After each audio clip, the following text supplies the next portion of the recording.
최 씨가 사용한 범행 도구 너클이라고 알려졌죠.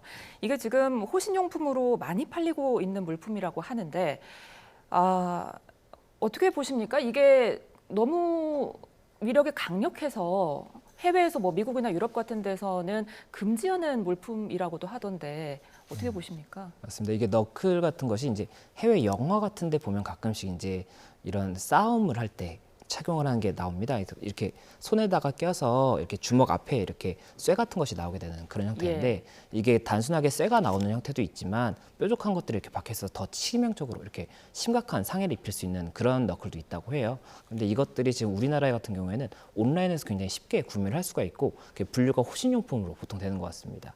그런데 이게 호신용보다는 사실 공격을 위한 용도로 쓰일 가능성이 높기 때문에 예. 아무래도 이 부분에 대해서 조금 제한이 있어야 되는 것이 아니냐 이런 이야기가 나오고 있는 것이고 미국 같은 경우에 말씀을 주셨지만 제한을 두고 있는 게 이제 50개 주 중에 미국은 이제 주마다 법을 달리 두고 있거든요. 근데 이 50개 주 중에 지금 38개 주는 이 소지에 대해서 규제를 하고 있고 뭐 몇 개 주 같은 경우에는 아예 소지 자체를 불법으로 보고 있는 그런 경우도 있기 때문에 우리나라도 이런 부분들에 대해서 이런 흉기에 대한 이 소지는 아니면 또 구매에 대해서는 어느 정도의 제한을 둬야 되는 것이 아니냐 이런 이야기가 나올 수밖에 없는 것 같습니다. 예. 지금 뭐 묻지마 범죄가 요새 굉장히 많이 일어나면서 사람들이 호신용품을 굉장히 많이 구입하고 있는 상황이지 않습니까? 그런데 호신용품과 흉기 이 두 가지를 구분하는 게 좀 쉽지가 않는 것 같더라고요.